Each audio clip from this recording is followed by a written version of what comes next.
ancient times, at the foot of the sleepy hills, where the wind always smelled of fresh bread, stood an old mill. For 7 long years, a young man named Hans served there. The creak of the mighty millstones measured his days, and the white flour dust that settled on his hair and shoulders was his only calendar. He did not grumble or count the sunsets, but simply did his work honestly. The old miller, a stern but fair man, watched in silence. And so, on the morning of the first day of the 8th year, he stopped the wheel with his own hand and said, "That's enough, Hans. Your service is honorably finished." When the wheel stopped, the silence in the old mill became thick and heavy, full of flour dust frozen in a sunbeam. The miller placed a heavy, calloused hand on Hans's shoulder. "For 7 years, you have served me faithfully and truly, Hans. The time has come to settle the accounts." These words fell into the silence heavily, like a sack of choice grain, promising a reward heavier than ringing coins. But he led the young man not to the office, but down the creaking steps into the gloomy cellar. It smelled of cold earth, musty planks, and time. And in the deep shadow, he silently pointed to a treasure that was far more precious than all the gold in the royal treasury. With a strained grunt, the miller pulled a worn piece of burlap off a flat stone. In the trembling light of a lantern that stood on the floor, metal flashed. It was an ingot of pure gold, huge, the size of Hans's own head. Its smooth, cold surface did not scream of wealth, but burned with a quiet, deep fire, reflecting the dancing flame in the young man's astonished eyes. Hans, in disbelief, reached out with both hands and wrapped them around it. He strained every muscle, but could only lift the unliftable, icy weight from the stone for a moment. He exhaled and, finding no words, simply looked at the miller with a gratitude that was pure and artless. The miller accepted Hans's silent gratitude with a fatherly nod. His calloused hands, businesslike and without extra words, tipped the heavy gold into a coarse canvas sack, which instantly turned from a treasure into a stone, pulling toward the earth. Tightening the knot, the old man handed the young man a still warm loaf of bread and a full flask of icy water. "Take care of yourself, lad," he said, placing a firm hand on Hans's shoulder. "And remember, not every weight is a burden, and not every lightness is a joy." Hans heaved his payment onto his back.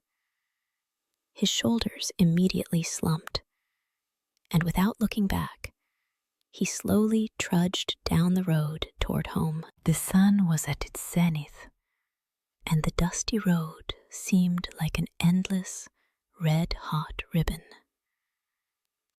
Hans's initial joy evaporated without a trace, giving way to a dull fatigue.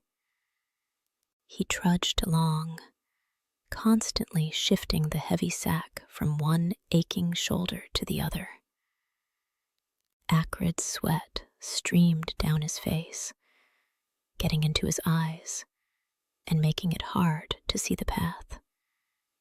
His wealth, so desired that morning, had now become simply an unbearable, stone-like load. The gold did not warm, but burned his back, and each step through the thick dust echoed in his legs like a dull reproach. At this rate, I won't make it in a year, he thought, breathing heavily. Hans had not even had a chance to catch his breath when the midday silence was broken by the sharp clatter of hoofs. From around a bend, raising a cloud of dust, a rider on a snow-white stallion burst forth.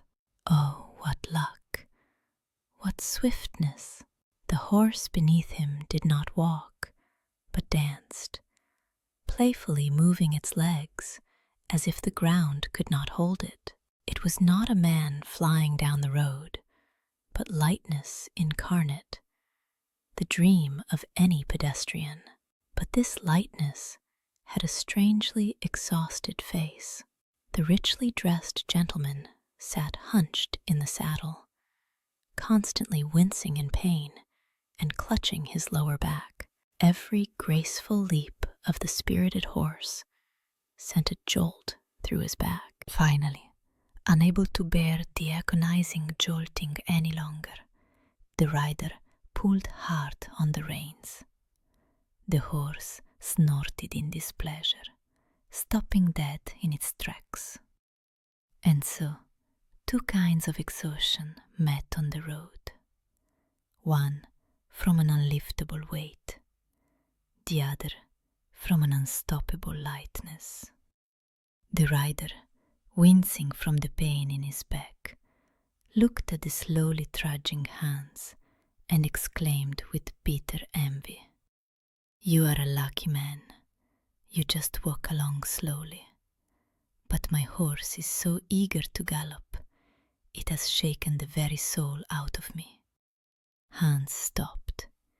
He lowered the gold onto the dusty grass with a dull thud, and, straightening up with a groan, answered with simple wisdom, "Everyone has their own load, sir. Mine may not gallop, but it bends my shoulders to the ground." The rider narrowed his eyes slyly, and they began to gleam. "Since your load bends you to the ground so, I have a business proposition for you," he exclaimed, patting the horse on the neck. "Let's trade. You give me your weight, and I'll give you this swiftness." Hans, without a moment's hesitation, joyfully reached for the reins. The exchange was made in an instant.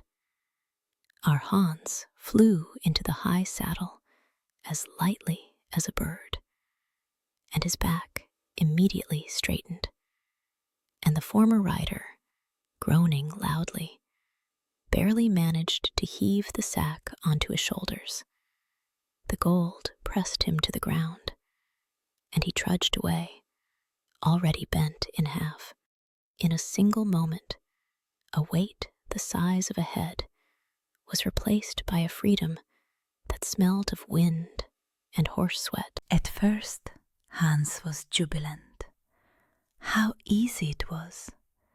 The world itself flew to meet him, and the wind whistled merrily in his ears. But the horse, it seemed, thought otherwise. First, it broke into a fast trot, and then, without any asking, it burst into a wild gallop.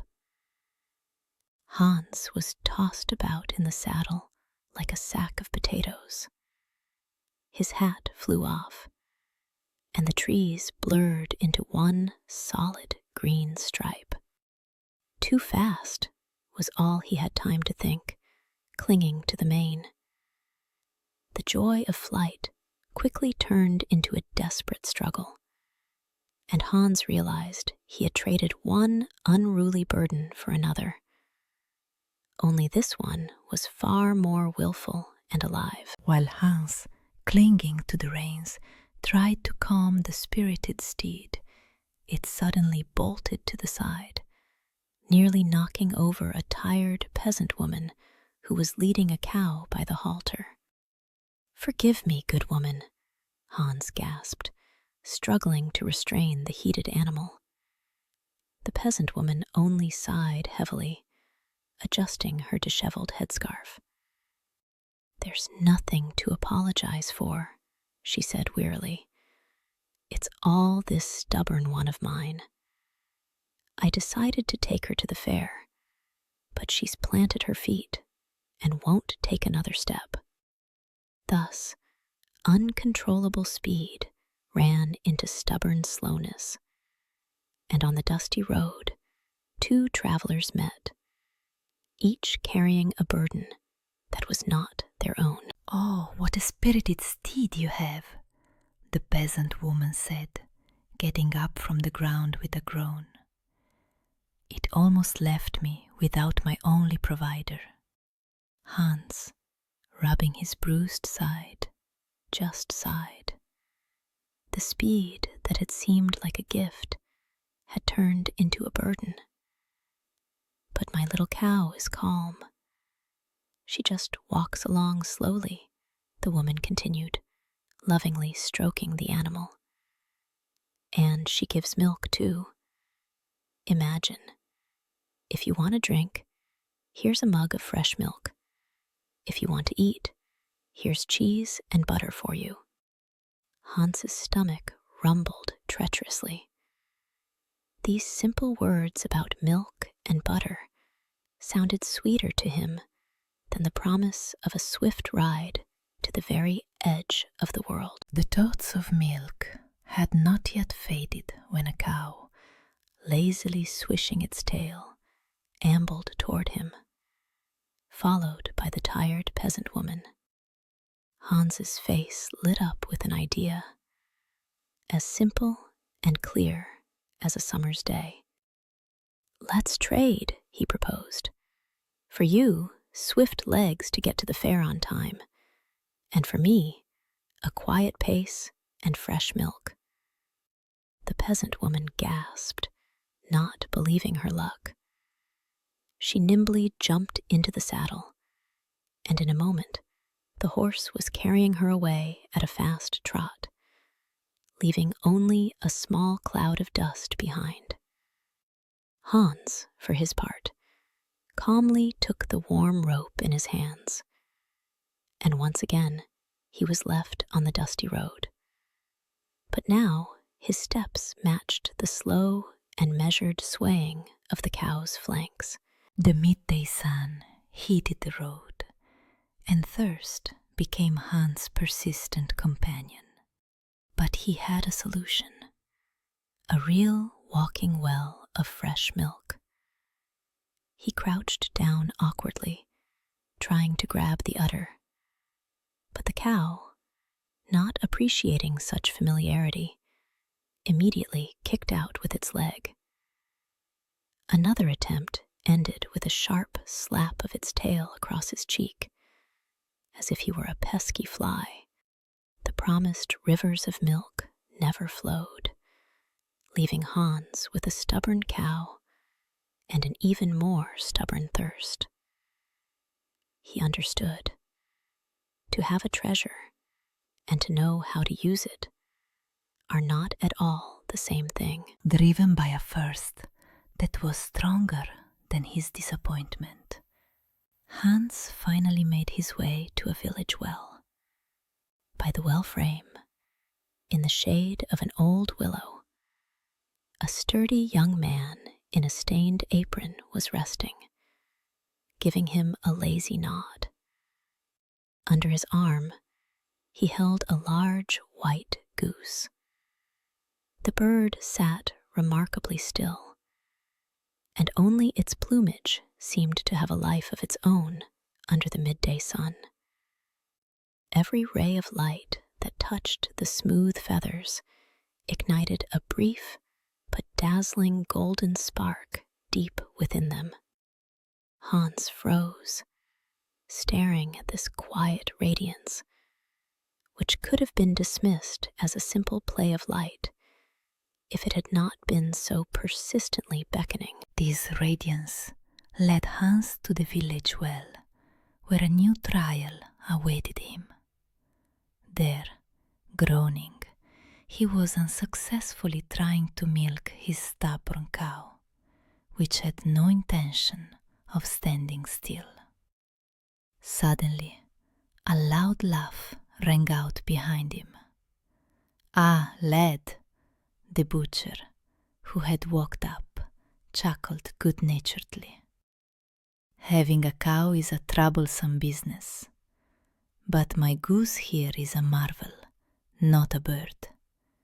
Easy to carry, eats little, and for a holiday, it's a ready-made roast." Hans looked at his cumbersome, mooing cow, and then at the white, remarkably calm goose. The butcher's words were as simple and sharp as his knife. They easily cut away Hans's last doubts. Such a simple and light load was definitely within his abilities. Without a moment's thought, Hans stepped toward the butcher, whose eyes were still sizing up his impossible burden. "The deal of a lifetime," he said decisively. "Take my cow and give me your goose." The butcher clicked his tongue as if in doubt, but his hands were already reaching for the rope. The deal was done in an instant. The cow ambled obediently after its new owner, while Hans hugged the warm, quiet goose to his chest. What happiness! No mooing, no heavy load, no worries. He had given away a whole fortune, and in return received only a calm warmth under his hand and an incredible lightness in his heart. The hustle of the day was left far behind, dissolving in the evening cool. When the last rays of sun painted the sky in honeyed tones, Hans saw a huge haystack in the middle of a field, smelling of summer. It was their palace for one night. He carefully made a deep nest in the fragrant hay, settled his white companion in it, and then settled himself beside it, offering his shoulder for its warm head. From his pocket, Hans took out the last crust of bread. He broke it in two and offered half to the goose, whispering, "This is for you, little friend." The bird trustingly took the treat and pressed against him. Under the bottomless sky, they were not a master and a bird, but two travelers, sharing the silence and their last treasure between them, a piece of bread. The first ray of sun, thin as a needle, seeped through the cracks of the old barn and touched the sleeping Hans. The young man opened his eyes. Next to him on the straw, something dully gleamed. It was a feather, but not an ordinary one, but as if cast from pure, heavy gold, each barb a perfect golden thread. Hans carefully took it in his hands, marveling at the unfamiliar weight and cold of the metal. He did not think of wealth, only of the miracle. The sun was only just rising, and in Hans's hand already lay its small, heavy fragment, a silent gift from the magical bird that slept quietly beside him. At dawn, when the first rays touched the earth, Hans saw his goose preening its feathers. Each little feather shimmered with pure gold, blinding the eyes and tempting the soul. A thought, sharp as a needle, pierced his mind. To pluck just a handful, and he would be rich. but he only glanced into the bird's trusting eyes, and the temptation crumbled to dust. "No," Hans said firmly, addressing the goose. "You are my companion, not a coin purse." The thought of wealth was fleeting, but Hans's heart proved stronger than steel. He carefully hid the single feather in his bosom, as a pledge of their friendship, not as the first coin. With a heart free from the thirst for gold, Hans walked along the dusty road, and the world around him regained its colors. Soon he caught up with two merchants, bent under the weight of their bales. The wind carried fragments of their unhurried conversation to him. "Trouble at the palace," they say, reached him. "The princess doesn't laugh, not a single smile," the second one added, wiping sweat from his brow. "And the king has promised her hand, and half the kingdom for her laughter." Hans listened in silence, as the road dust brought with it not only fatigue, but also the rumor of the royal sorrow, which was heavier than any gold. The rumor of the royal sorrow gave Hans no peace, but it was not the promised reward that occupied his thoughts. Half a kingdom, he just chuckled to himself. Such a burden was of no use to him, but a princess who had forgotten how to laugh, that was another matter entirely. "I don't need wealth," he thought, glancing at his golden goose, "but to see her and try to help, that's a good thing. And what if my goose amuses her?" And the decision came as easily as breathing. He decisively turned off the path that led home. The road home could wait, for ahead lay a much more interesting path, the path to another's sorrow, which perhaps he could dispel. The path to another's sorrow led Hans to the high gates of the capital. On the outskirts, familiar life was still bustling. Hammers rang out in the forges. Merchants called out to customers. The wheels of carts creaked under the weight of their loads. But with each step toward the center, the sounds grew quieter, as if sinking into invisible cotton. The noise was replaced by a dull, suppressed whisper. People trudged through the streets, their heads bowed. Their faces were gray and indifferent. No one laughed. The princess's heavy sorrow, like a fog, enveloped every house. And against this backdrop, Hans, walking calmly with a white goose under his arm, seemed like a guest from another, forgotten world. His clear gaze was fixed forward to where the royal palace rose in the very heart of this oppressive silence. But even the clearest gaze could not stop the coming of night. A cold twilight enveloped the grey walls of the capital, and Hans realized it was time to find shelter. He was trudging wearily along the deserted cobblestone street, when ahead, like a single flame of hope, the light of a lantern above the entrance to a tavern flickered to life. Coming closer, he saw a worn wooden sign on which was skillfully carved a goose with a golden feather in its wing. The golden goose. Fate loves ironic hints. Hans smiled. It was a good sign. Inside, he modestly addressed the innkeeper. "Would you have a room for a traveller, a bowl of hot porridge for me, and a handful of choice grain for my faithful companion?"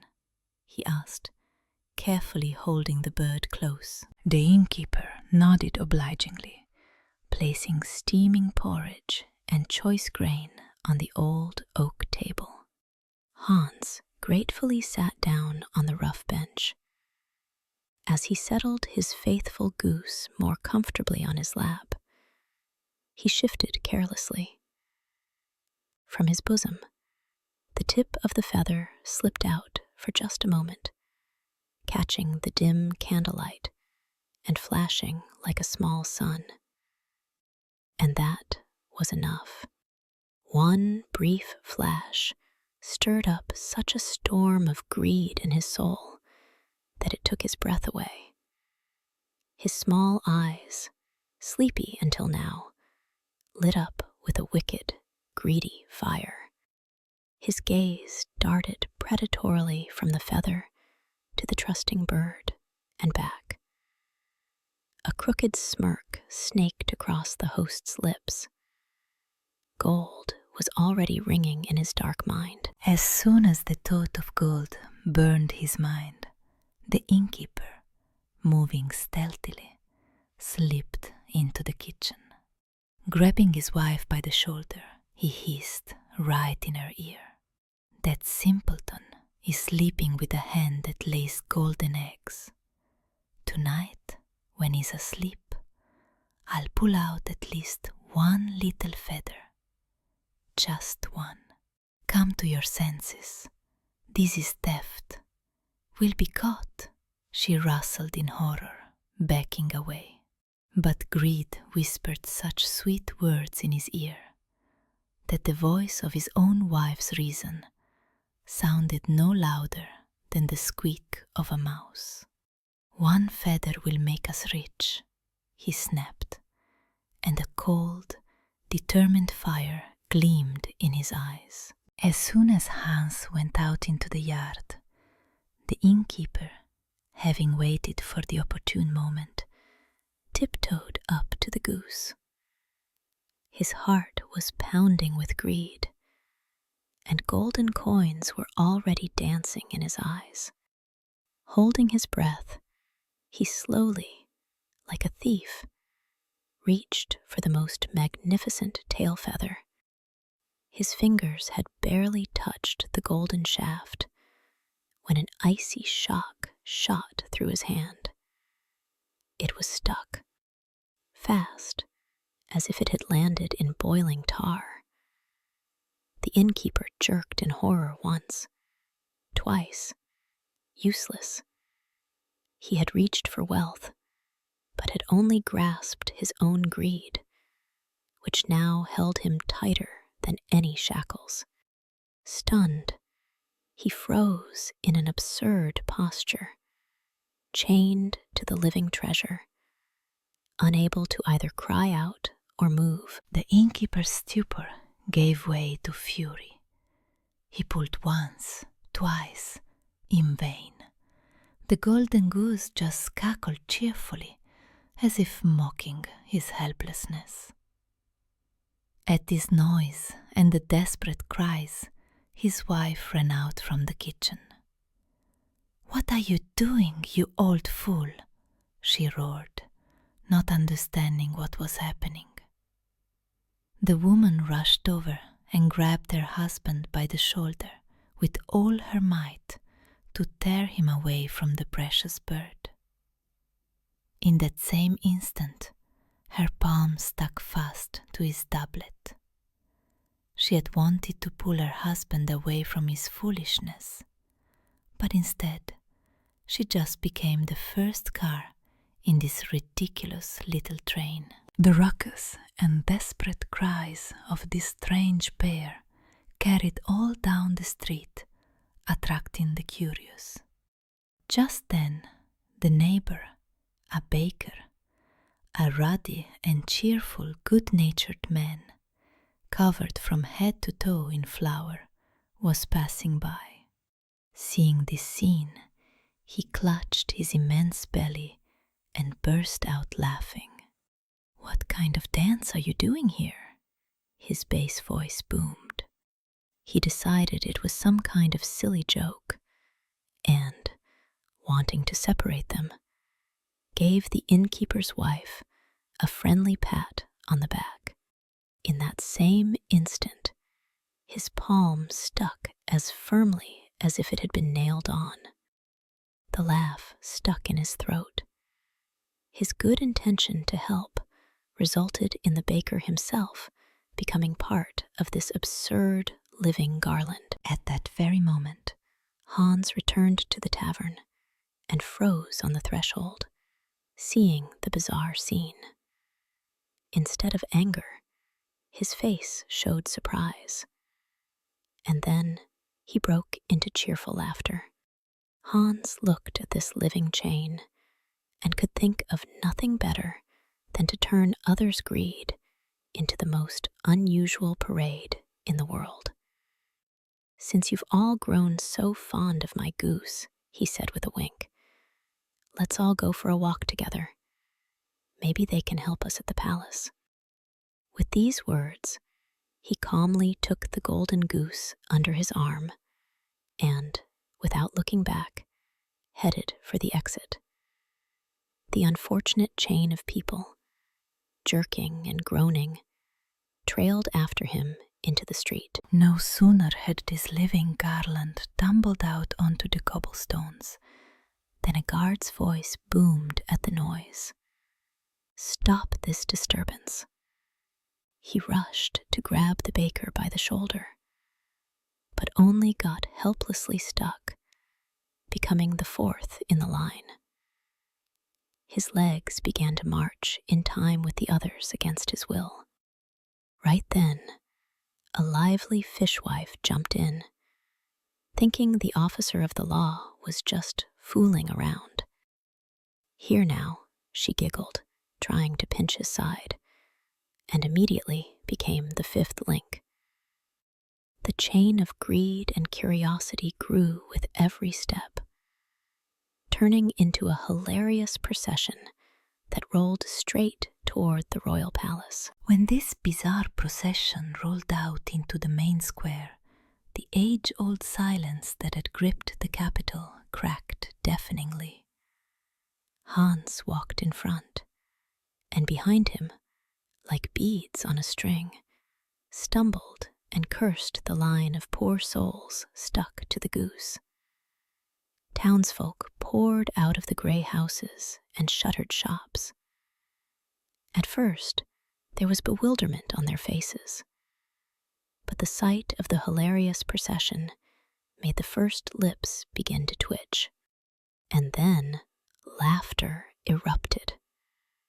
One person, then another, and soon the whole square was roaring with laughter, pointing fingers.